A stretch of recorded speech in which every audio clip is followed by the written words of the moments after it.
नमस्कार बच्चों, आइए बच्चों आज हम इस वीडियो के माध्यम से एड ग्रेड अभ्यास पुस्तिका कक्षा 8 विषय गणित इसके अंतर्गत हम देखेंगे पाठ 11 जिसमें दिया है क्षेत्रमिति। देखिए इस पाठ के अंतर्गत दिए गए सभी प्रश्नों के आंसर हम किस प्रकार से अपनी गणित की पाठ्यपुस्तक से हम खोजकर पूर्ण कर सकते हैं, आइए आज हम इस वीडियो के माध्यम से समझेंगे।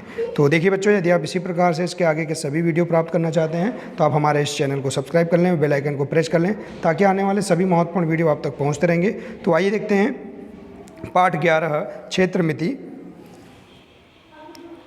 देखिए पहला प्रश्न है, चतुर्भुज PQRS का क्षेत्रफल ज्ञात कीजिए। देखिए यहाँ चतुर्भुज दिया है PQRS, इसका क्षेत्रफल ज्ञात कीजिए। तो देखिए हम इसे किस प्रकार से हल करेंगे। देखिए इस प्रश्न की समझ के लिए हम गणित कक्षा 8 के पृष्ठ क्रमांक 182 में देख सकते हैं।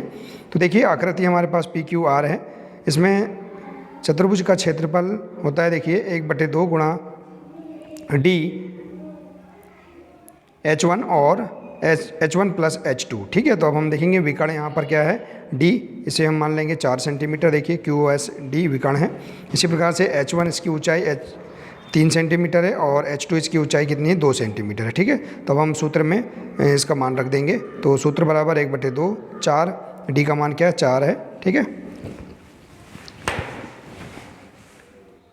धन देखिए यहाँ H1 और H2 का मान रख देंगे तो 3 धन 2। देखिए यहाँ पर H1 का मान है 3 और H2 का मान है 2। तो देखिए इसे हम आगे हल करेंगे 1/2 गुणा 4, 3 और 2 5। ठीक है, तो 2 दूनी 4। ठीक है, तो 2 गुणा 5 बराबर क्या आएगा 10 वर्ग सेंटीमीटर इसका क्षेत्रफल आ जाएगा। इसी प्रकार से देखते हैं अगला प्रश्न है, एक ऐसे समचतुर्भुज का क्षेत्रफल ज्ञात कीजिए जिसके विकर्णों की लंबाई 12 सेंटीमीटर और 10 सेंटीमीटर है। देखिए दिया है विकर्ण D1 बराबर 12 सेंटीमीटर और D2 बराबर 10 सेंटीमीटर। तो हम समचतुर्भुज का क्षेत्रफल ज्ञात करेंगे। तो समचतुर्भुज का क्षेत्रफल बराबर होता है 1/2 D1 गुणा D2। ठीक है, तो D1 का मान रख देंगे और D2 का मान रख देंगे। तो हम इसे इस प्रकार से हल कर सकते हैं 1/2 12 गुणा 10। तो 2 × 12 गुणा 10, तो 6 गुणा 10 बराबर 6 दाम 60 वर्ग सेंटीमीटर इसका क्षेत्रफल आ जाएगा। इसी प्रकार से देखिए अगला प्रश्न है तीसरा, 5 सेंटीमीटर भुजा वाले घन का आयतन ज्ञात कीजिए। देखिए घन की भुजा दी गई है 5 सेंटीमीटर, तो इसका आयतन याद करेंगे। तो भुजा का घन होता है घन का आयतन बराबर, तो 5 का घन बराबर क्या आएगा 5 × 25, 25 × 5 125 घन सेंटीमीटर इसका आंसर आ जाएगा। ठीक है, इसी प्रकार से देखिए बच्चों अगला प्रश्न है, एक ऐसे घनाभ की ऊंचाई ज्ञात कीजिए जिसके आधार का क्षेत्रफल 18 वर्ग सेंटीमीटर और जिसका आयतन 90 घन सेंटीमीटर दिया है। ठीक है, तो यहाँ देखेंगे हम दिया है आधार का क्षेत्रफल बराबर होगा 18 घन सेंटीमीटर। ठीक है, और आयतन दिया है 90 घन सेंटीमीटर। देखिए 18 घन सेंटीमीटर है, यहाँ पर हम घन सेंटीमीटर कर लेंगे।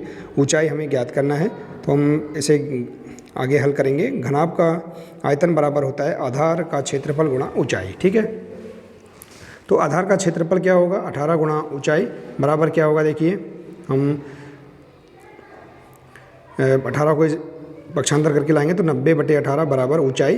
ठीक है, तो ऊंचाई बराबर क्या होगा 18 × 5 = 90, 5 सेंटीमीटर इसकी ऊंचाई आ जाएगी। ठीक है बच्चों, आइए इसी प्रकार से देखते हैं अगला प्रश्न। एक समलंब चतुर्भुज का क्षेत्रफल 42 वर्ग सेंटीमीटर है और इसकी ऊंचाई 6 सेंटीमीटर है। समांतर भुजाओं में से एक की लंबाई 8 सेंटीमीटर, दूसरी समांतर भुजा की लंबाई ज्ञात कीजिए। तो देखिए दिया है क्षेत्रफल बराबर 42 घन सेंटीमीटर और ऊंचाई बराबर 6 सेंटीमीटर। ठीक है, अब देखिए एक समांतर भुजा बराबर 8 सेंटीमीटर है, तो समलंब चतुर्भुज का क्षेत्रफल बराबर होता है 1/2 समांतर भुजाओं का योग, ठीक है, गुणा ऊंचाई।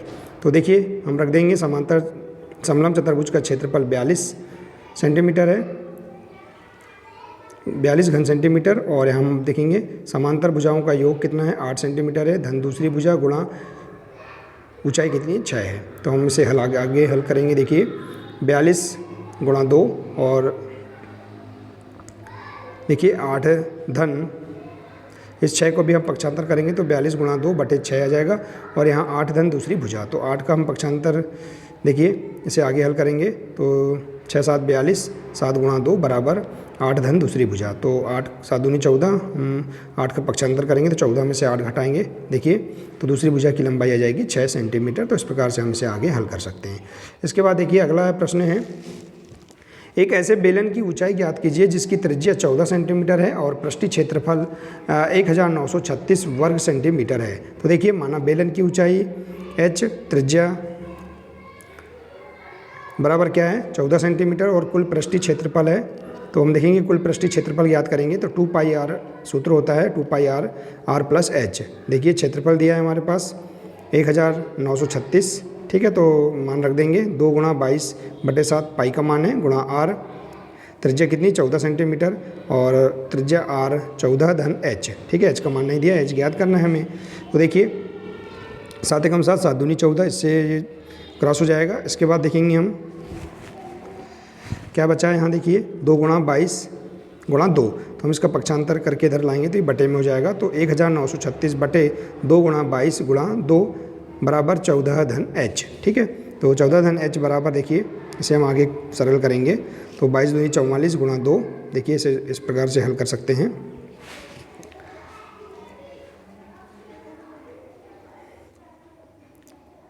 तो इस प्रकार से आप इसे सरल कर सकते हैं और यहाँ मान आ जाएगा हमारे पास h बराबर 22 ऋण 14 बराबर h बराबर 8 सेंटीमीटर। इस प्रकार से हम इसे हल कर सकते हैं। आइए इसी प्रकार से देखते हैं अगला प्रश्न। एक मछली घर घनाभ के आकार का है जिसकी बाहा माप 70 सेंटीमीटर गुणा 30 सेंटीमीटर गुणा 50 सेंटीमीटर है। इसके तल पृष्ठभाग वाले फलक और पीछे वाले फलक को रंगीन कागज से ढकना है। आवश्यक कागज का क्षेत्रफल ज्ञात कीजिए। देखिए दिया है मछली घर की लंबाई दी गई है 70 सेंटीमीटर, ऊंचाई दी गई है 30 सेंटीमीटर, ठीक है, और यहाँ ऊंचाई दी गई है 50 सेंटीमीटर, ठीक है। तो इस प्रकार से हम यहाँ पर मान रख देंगे और इसके बाद यह आधार का क्षेत्रफल बराबर होता है लंबाई गुणित ऊंचाई, ठीक है, लंबाई गुणित चौड़ाई कह सकते हैं हम इसे। तो 70 गुणा 30 बराबर क्या जाएगा 2100 वर्ग सेंटीमीटर और पृष्ठभाग का क्षेत्रफल बराबर b गुणा h बराबर 30 गुणा 50, ठीक है, लंबाई चौड़ाई गुणा ऊंचाई, ठीक है। तो देखिए यहाँ पर इस प्रकार से हम मान रख देंगे तो ये आ जाएगा पृष्ठीय भाग का क्षेत्रफल। अब पीछे वाले फलक का क्षेत्रफल बराबर होता है l गुणा h, ठीक है, लंबाई गुणा ऊंचाई।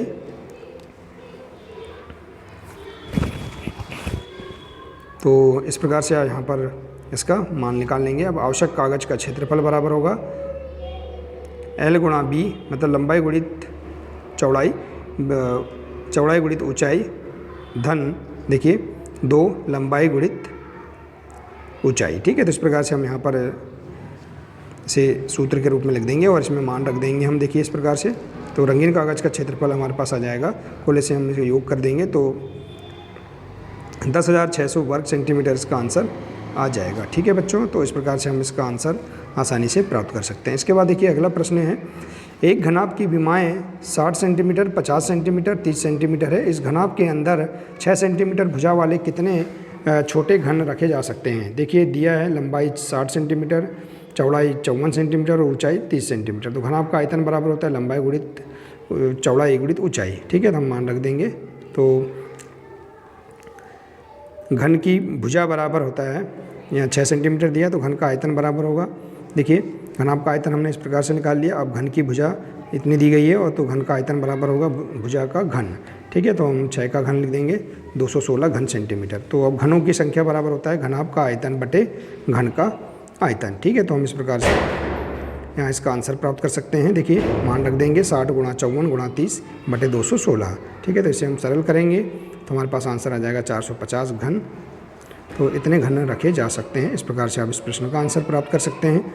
इसके बाद देखिए अगला प्रश्न है, एक भवन में 18 बेलनाकार खंभे हैं। प्रत्येक खंभे की त्रिज्या 35 सेंटीमीटर है और ऊंचाई 5 मीटर है। 9 रुपये प्रति वर्ग मीटर की दर से सभी खंभों का वक्र पृष्ठीय क्षेत्रफल पर पेंट कराने का व्यय ज्ञात कीजिए। देखिए दिया है त्रिज्या बराबर 35 सेंटीमीटर, ऊंचाई बराबर 5 सेंटीमीटर दिया गया है।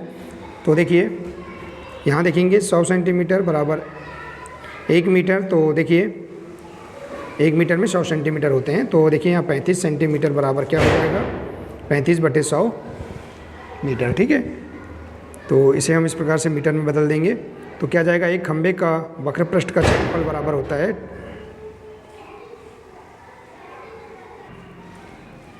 तो देखिए इस प्रकार से हम यहाँ पर सूत्र में मान रख देंगे, खंभे का वक्र पृष्ठ का क्षेत्रफल बराबर 2πr।